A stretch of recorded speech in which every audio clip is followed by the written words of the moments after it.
am devastated to witness a pogrom in 2024 on the streets of Amsterdam.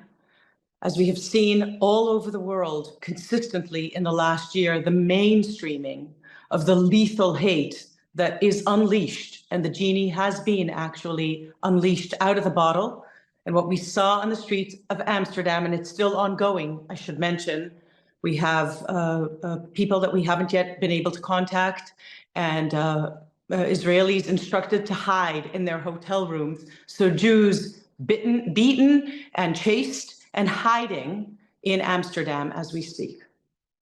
So I want to make very clear, and perhaps quote the late Rabbi Sacks, this is not just about Jewish people.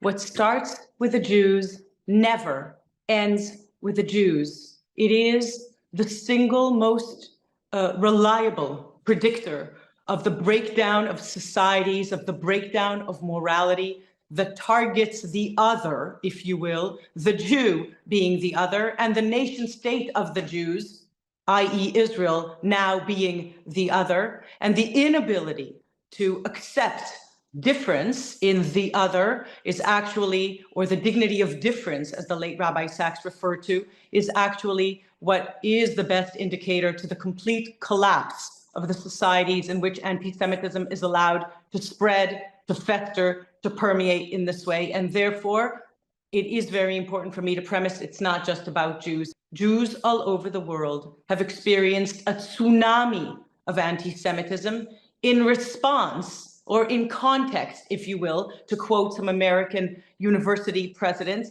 of the worst attack of Jews since the Holocaust, that is October the 7th, 2023, which was the Kristallnacht of our times. The Kristallnacht that should have sounded the sirens around the world, that called for an unequivocal, not just condemnation in words, but action to ensure that anti-Semitism is not allowed to run rampant in the streets of Amsterdam, New York, Sydney, Montreal. And what we've seen is the precise opposite. We have seen the continued false moral equivalence that has enabled the demonization and the delegitimization and the double standards of the state of Israel, the Jew among the nations, if you will, the proverbial Jew. That predicts the collapse of societies in which this strain of anti-Semitism, anti-Zionism, that denies Israel's right to exist, has been allowed to run rampant.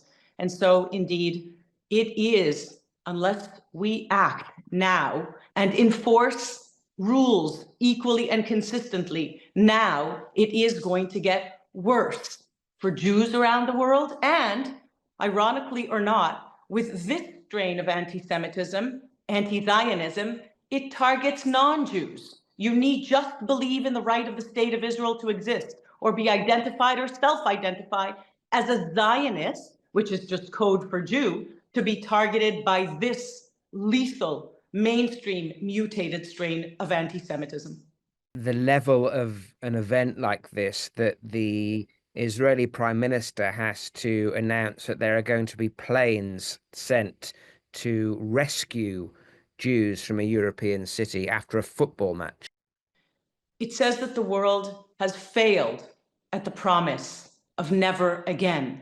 Never again is a prospective commitment after the Holocaust, after the atrocities too terrible to imagine, but not too terrible to have happened. Never again for the rest of the world should have meant that we identify this strain of anti-Semitism that demonizes and delegitimizes and applies double standards, whether it's to the individual Jew, barring them from an equal place in society, or the Jewish nation state, barring it from an equal place among the nations, in the UN and its institutions, on university campuses, in the streets, online. That we have seen systematically. That never again should have identified this strain of anti-Semitism and absolutely and unequivocally acted against it. And the failure to do so enables the repeat of war crimes and crimes against humanity, the likes of which we saw on October 7th, and unleashes anti-Semitism around the world.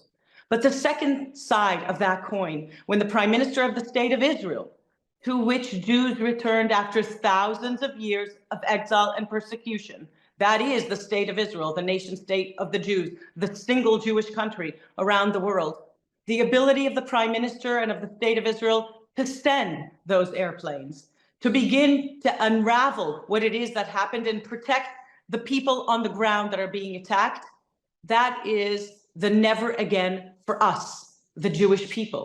It is actually the underscoring of the imperative of the State of Israel, the Jew among the nations, to exist. Because never again for us, for the Jewish people, and for the State of Israel, that is the Jew among the nations, is never again are we going to wait to be protected. Never again are we going to wait to be saved. Never again are we going to allow the world to stand in silence and enable the murder and the attack and the targeting of Jews that we have seen in the wake of October 7th in a year-long multi-front attack on the State of Israel, the Jew among the nations, with tens of thousands of rockets and attacks continued by Iran's or the genocidal Islamic regime of Iran's proxies, Hamas, Hezbollah, the Houthis, and Iran itself, while in the meantime, Jews are attacked in the rest of the world. So it is the very same anti-Semitism that fueled the atrocities of October the 7th and fuels the ongoing multi-front war to annihilate the State of Israel. And that is the intent. We have to be very clear, as it is the anti-Semitism that fuels the responses to October the 7th massacre and the ongoing war that has been raging since October the 7th, openly intend to annihilate the State of Israel. That responses that include silence, me too, unless you're a Jew, responses that include denial, responses that include justification, rape as armed resistance, and responses that include the attack of Jews all over the world, including the most recent pogrom in Amsterdam.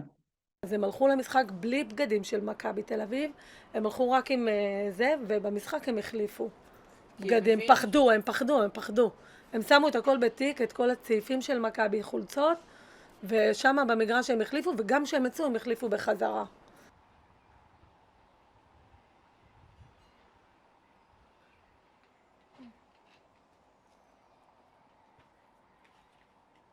הוא מספר שכל מקום ערבו שם מוסלמים עם מלות, עם זיקוקים, עם דקירות, הם תפסו אנשים וכאילו כמו ניסו לחטוף אותם אפילו, שזה היה פחד אלוהים, הם הצליחו לרוץ מהר וברחו למלון למעלה.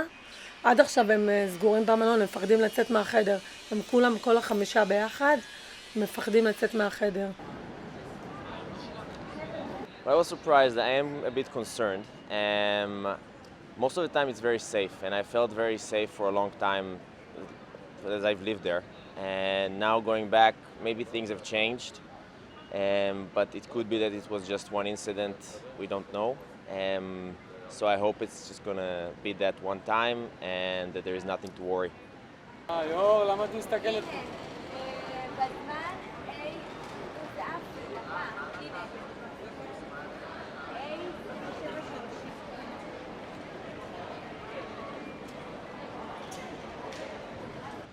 Fairly well most of the time, but there's been incidents, especially since the war began, that we have seen an increase in violence, and especially around the universities. But most of the time it is completely fine, and there's also a lot of support. It didn't make me want to change my plans at all. The anti-Semitism that burst out in Amsterdam last night is unacceptable, and it should be taken care of, in a very strong way. But it's not going to make me change my plans. I live my life my way. They should be ashamed. They should change their lives. They should be imprisoned. So, doesn't mean my life changed. Will I be cautious? Will I be careful? Of course. Everyone should be cautious in this day and age.